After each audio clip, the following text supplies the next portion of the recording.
comment faire pour savoir si on va faire le bon ou le mauvais choix quand on est face à une situation où il y a un enjeu et où on est obligé de choisir. C'est ce qu'on va voir dans cette vidéo. Alors, avant ça, ce qui serait intéressant, ce serait de déterminer ce que c'est qu'un enjeu, ce que c'est qu'un bon choix et ce que c'est qu'un mauvais choix. Mais bon, tout ça, on y répond de manière plus ou moins intuitive. Donc moi, ce que je vais essayer de voir avec vous dans cette vidéo, c'est la manière dont on s'y prend pour savoir si on fait le bon ou le mauvais choix. Alors quand il y a de l'enjeu, ça peut être par exemple pour le choix d'un conjoint, pour le choix d'un appartement, pour le choix d'un job, pour le choix d'avoir un enfant, bref, pour tous ces choix engageants où donc il y a un enjeu de modification de sa propre vie. Et on sait très bien qu'il y a quelque chose qui va devoir changer. Et donc on sait très bien que dans ce changement-là, il y a un deuil à faire. Vous allez voir un petit peu plus loin dans la vidéo pourquoi est-ce que ce deuil est important, même s'il ne reste que symbolique. Je souhaite la mort de personne, on est bien d'accord. Donc, comment faire pour savoir si on fait le bon ou le mauvais choix? Alors, je ne vais pas vous faire le coup du bon ou du mauvais chasseur, comme le bon choix ou le mauvais choix. Non, on va rester sobre. Bon, référence aux inconnus pour ceux qui ne connaissent pas, les humoristes. Voilà, si vous ne connaissez pas, allez voir. C'est le sketch sur le bon chasseur ou le mauvais chasseur. C'est très drôle. J'aime beaucoup. Donc, on ne va pas rentrer dans cette polémique-là. On va surtout essayer de voir comment est-ce qu'on fait aujourd'hui pour faire un bon ou un mauvais choix.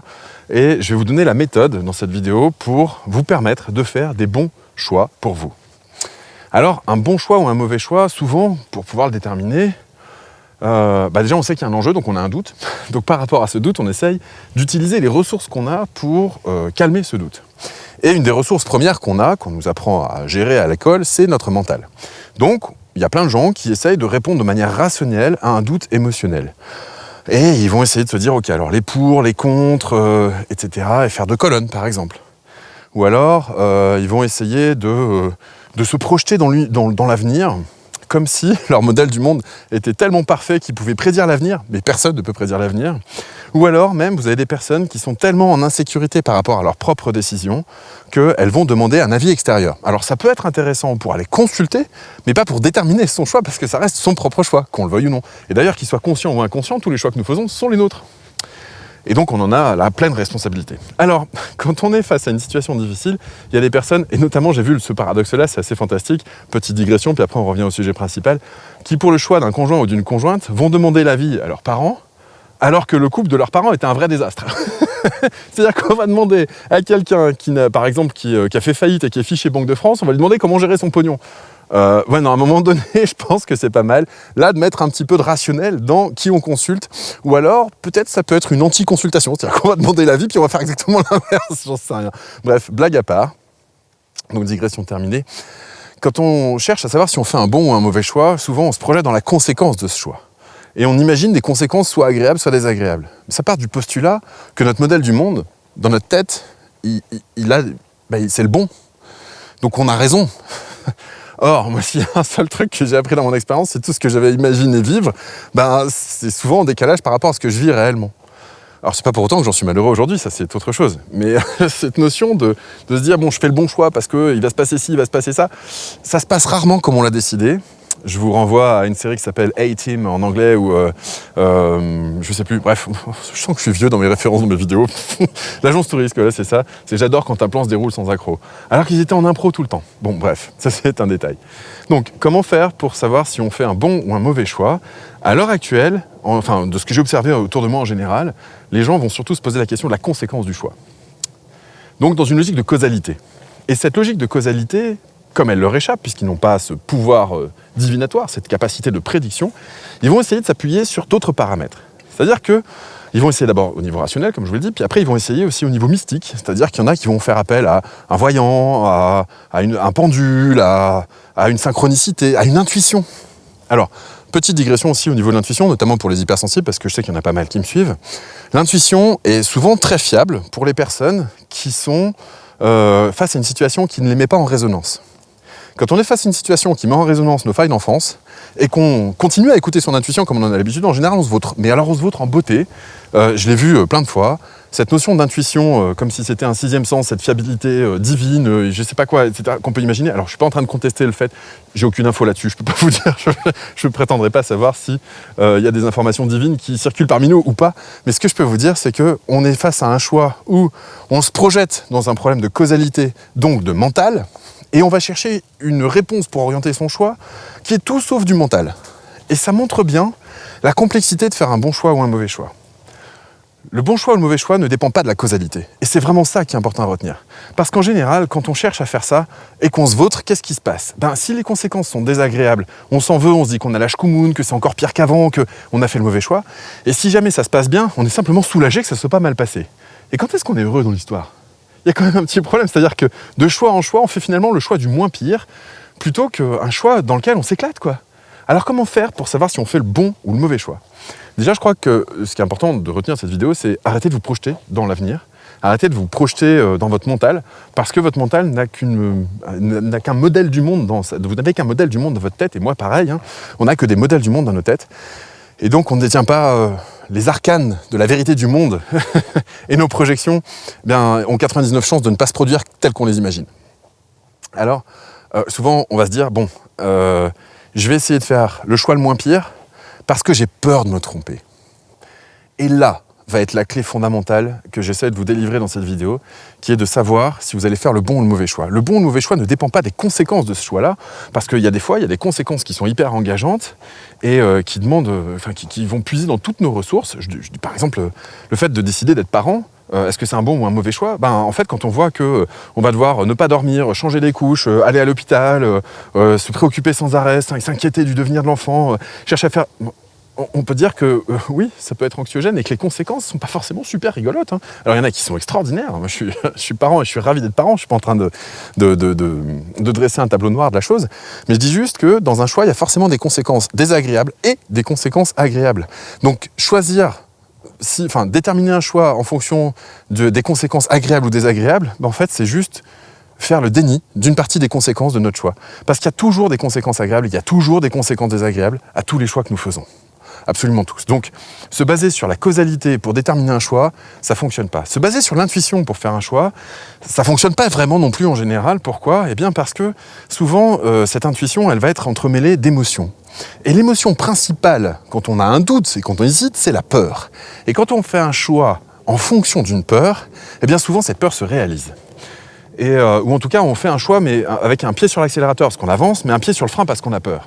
Et donc, on n'est pas vraiment pleinement engagé dans ce choix-là. Alors, il y a des personnes qui paraissent avoir super confiance en elles, qui font des choix et qui nous impressionnent d'ailleurs au passage.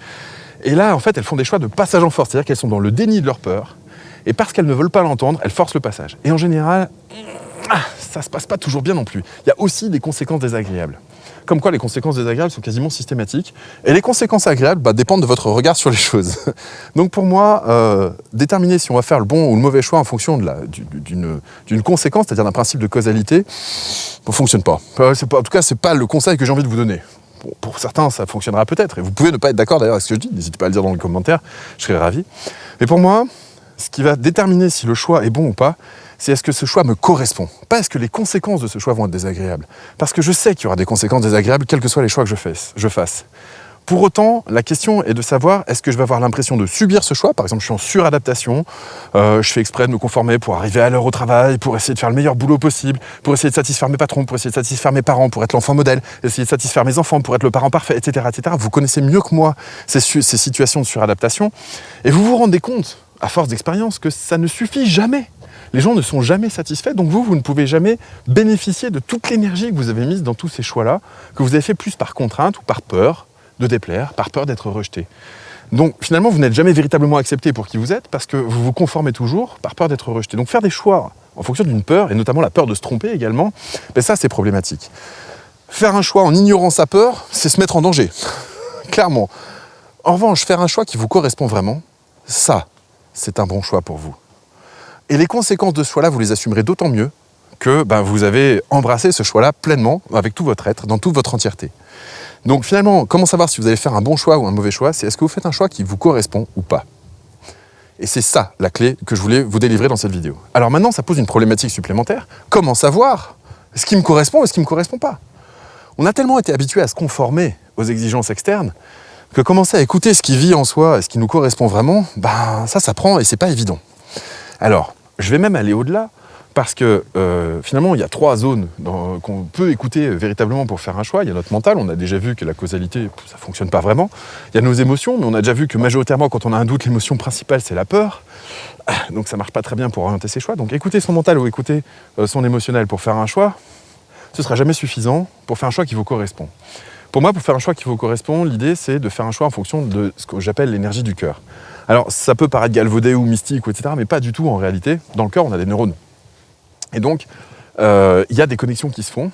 Et donc, on est capable de créer des signaux. Alors, c'est pas des pensées, hein, c'est pas pareil. Mais on est capable de créer des signaux et de les capter puisque c'est à l'intérieur de soi. Et donc, ça s'apprend d'aller capter ce subtil-là. Et c'est très subtil d'ailleurs au passage.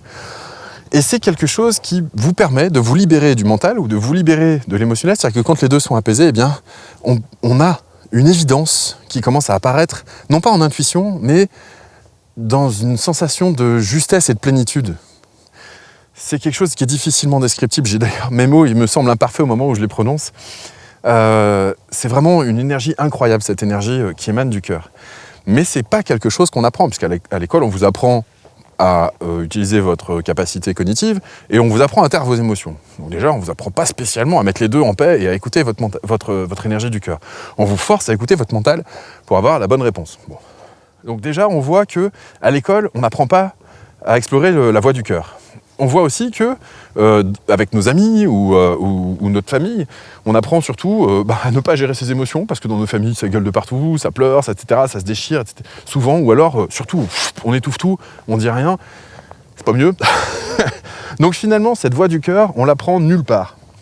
Et moi, j'avoue que je l'ai apprise à force d'expérience, et j'ai eu cette chance, en effet, de suivre plusieurs enseignements de plusieurs voix différentes qui ont fini par laisser émerger cette voix du cœur. Et aujourd'hui, je vous propose, si ça vous intéresse, alors si vous n'en avez pas besoin et que simplement vous savez ce qui vous correspond et ce qui ne vous correspond pas, bah c'est génial. D'ailleurs, partagez cette vidéo parce qu'elle peut servir à plein de gens, plutôt de se triturer la tête.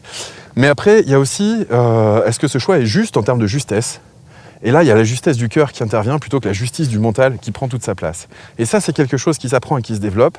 Et c'est quelque chose que j'ai choisi de transmettre sur, non pas une formation en ligne, parce que c'est quelque chose qui s'expérimente, mais sur un séminaire de 2 jours, parce que c'est vraiment avec son être qu'on peut expérimenter ça. Et c'est pas avec une formation où je vais parler à votre tête, et c'est pas non plus avec, je sais pas, de la PNL, de l'EFT ou que sais-je, qui va faire un traitement émotionnel, qui va faire en sorte que ça va bien se passer. C'est beaucoup plus par rapport à votre rapport à l'énergie du cœur. Et donc à votre être tout entier, et pas juste une partie de votre être. Donc pour pouvoir gérer ça, eh bien, je vous propose de prendre connaissance du programme du séminaire en cliquant sur le lien qu'il y aura autour de cette vidéo. Déjà, ne serait-ce que par curiosité, pour sentir si ça vous parle ou si ça vous parle pas. Et pas forcément pour faire un choix mental, ou un choix en ayant peur de perdre de l'argent, de perdre du temps, mais surtout en vous demandant est-ce que ça me parle, est-ce que ça me correspond, est-ce que ça me correspond pas. Et en fonction de ce critère-là, si vous appliquez ce critère-là sur la plupart de vos choix, je peux vous assurer que votre vie va se libérer de plus en plus parce que vous aurez une vie qui va vous correspondre. Et toutes les emmerdes que vous aurez, parce qu'on en aura toujours, il y a toujours des conséquences désagréables à nos choix, et bien on les accepte d'autant plus que ce choix, on l'a fait en conscience et qui nous correspond. C'est ça pour moi un choix éclairé. C'est un choix, c'est pas un choix où il n'y a pas de risque, c'est pas un choix où il n'y a pas de conséquences désagréables, c'est un choix où on assume les conséquences désagréables parce que le choix en lui-même fait sens pour soi. Mais fait un sens qui est au-delà du mental ou qui est au-delà de l'émotionnel ou qui est même au-delà des convictions profondes. Alors, certes, les valeurs peuvent être une référence, sauf qu'il peut y avoir des situations dans lesquelles on a des valeurs contradictoires, des valeurs qui se mettent en opposition, on n'arrive pas à choisir. Par exemple, si je vois mon meilleur ami qui trompe sa femme, et que moi, mes valeurs, c'est la loyauté et l'honnêteté, qu'est-ce que je fais quand je rencontre sa femme ? Je lui dis pas. Si je lui dis, je trahis mon ami, mais si je lui dis pas, je suis malhonnête. Donc, à un moment donné, je suis en conflit interne, là. Ça marche pas. Donc, les valeurs ne sont pas toujours la bonne référence pour faire un choix. À mon sens, vraiment, j'insiste là-dessus, pour moi, ce qui est à l'origine d'un choix juste en termes de justesse, c'est lorsque ça vient de l'énergie du cœur. Pour ça, c'est important d'apprendre à apaiser le mental et d'apprendre à réguler ses émotions et non pas contrôler ses émotions. Parce que sinon, dès qu'on va commencer à écouter le subtil qu'il y a en soi, nos émotions vont nous exploser à la gueule et on n'aura pas plus d'informations pour déterminer si on fait le bon ou le mauvais choix. Voilà ce que je voulais vous dire. J'espère que cette vidéo vous a inspiré. C'est une inversion de causalité quelque part, puisque c'est au lieu de regarder la conséquence, on regarde l'origine du choix, cette énergie qui nous motive à choisir dans une direction ou dans une autre. Et donc si cette vidéo vous a plu, n'hésitez pas à mettre des commentaires, à la partager, à la liker aussi, pourquoi pas. Et puis si vous avez envie d'en savoir un petit peu plus sur cette approche systémique, qui est de comprendre comment fonctionne le système, et que ça vous titille d'aller au séminaire, n'hésitez pas à aller regarder, ne serait-ce que par curiosité, le programme en cliquant sur le lien qui est en dessous. Et pour les plus téméraires d'entre vous, moi je serai ravi de vous retrouver les 8 et 9 octobre à Lyon pour ce séminaire de 2 jours. Et sur ce, je vous souhaite une excellente fin de journée, prenez soin de vous, à bientôt, ciao.